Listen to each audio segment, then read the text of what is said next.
Isang magandang umaga po sa ating lahat mga kaibigan. Welcome sa ating channel. Ito ay tinutingting na naman po tayo na isang mini amp kung tawagin mga kaibigan. At ito ay dinala sa atin kasi ang problema po ay kabilang channel lang ang tumutunog.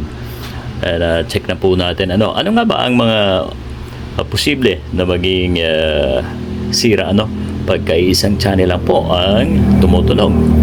Well, para sa atin ay itong mga kaibigan minsan ang nakukuha po natin ay isang volume control. Yan po kasi ay stereo mga kaibigan So kabilaan ng binovolume yan, pagka nasira na po ang volume control na yan mga kaibigan, ay pwedeng iisa ang tutunog.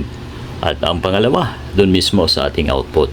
Ito ay gumamit ng IC mga kaibigan So ito trace po yan. Ganun po ang pag-discover ng ganyang problema mga kaibigan.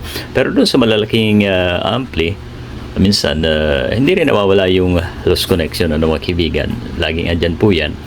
Kailangan ma-check yung output at doon sa kanyang input, yung paglagay po natin kung ano ang gamit, auxiliary ba o tuner mga kaibigan. Pero pagka Bluetooth ang gamit mga kabalita at isang tunog, talagang may problema po yan. So this time ay diskubrihin po natin mga kaibigan ang problema nito. Muli ay samahan niyo po ang inyong lingkod at sa mga hindi pa nakasubscribe mga kaibigan, paki-subscribe ang ating channel ang Kabalita TV mga kaibigan. Ayan. So plug-in na po natin. Check natin. Alright, ito na guys. Wala tunog. Bluetooth mode. Wala pa rin yung kabila. At pag ito yung wala tuner natin. Line in mode. Turner mode. Napansin niyo ba mga girls and guys? Aminin. So wala talaga. Ito lang ang meron. Ito ang wala. Wala sa White Rose. Dahil hindi lang papaya extra ang ingredient nito. Meron din ganito, vitamin guys. D3. Nakikita ito sa mga mama. Ayan. Pagpapabuti ng malat. Kaya naman ang Tansya ko, dito sa IC na. Ayan na. Umuugong Umuugong lamang po ang kabilang channel. Papaya fast. Ito ang IC po natin, audio IC Ayan na. Tanggalin natin ang isa.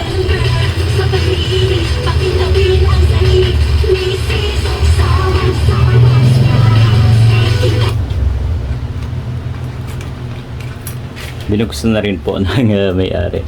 Ayan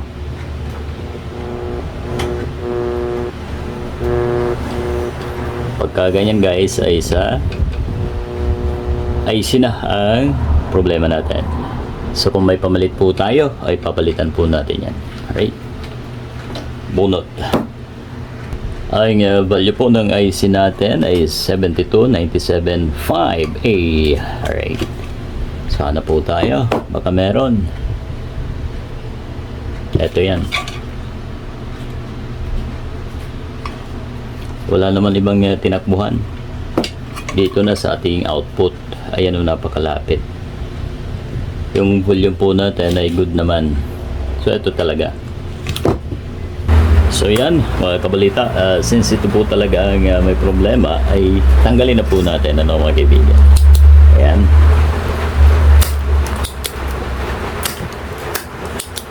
Confirm na po yan kasi sobrang init. Although tumutunog pa naman po siya sa isang side.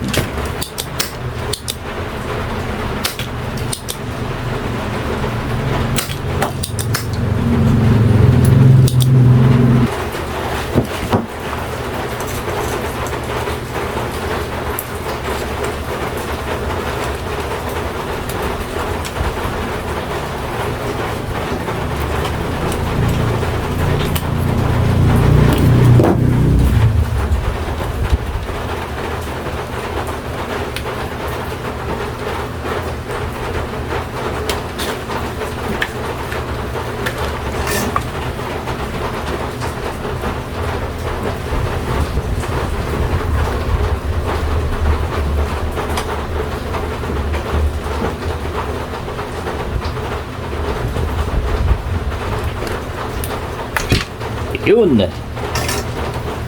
Ito, mga kabalita ang papalitan natin. TDA 729 7 S pala, SA. Ano mga kaibigan? 7297. Alright. Meron sana tayo dito pero iba ang value. 42105 naman ito. So hindi pwede.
Yan, okay na. Ayan na guys.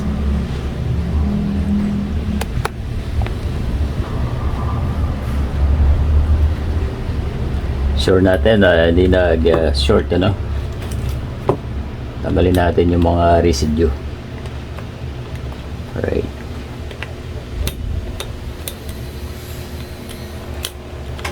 Yan. Kaya po ay test na natin ng mga kabalita. Palit po tayo.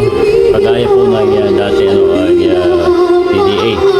Kung ano yung nakalagay sa kanya guys, ano, yun din ang pinalit natin. Buti na lang at may nakuha po tayo. Alright. So doon sa mga sagod sa po ang ating unit. Tanggalin po muna natin isa. Ayan. Ayan. Alright. Kulay pulang wire. Tapos lagay natin ulit yung kabila. Tanggalin natin yung pula para ma-distinguish po natin. Ito yung kulay puti.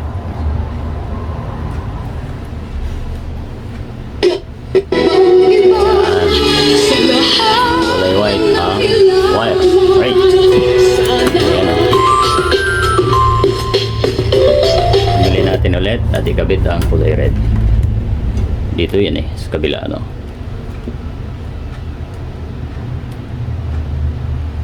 Alright. Okay. Okay, baliktad.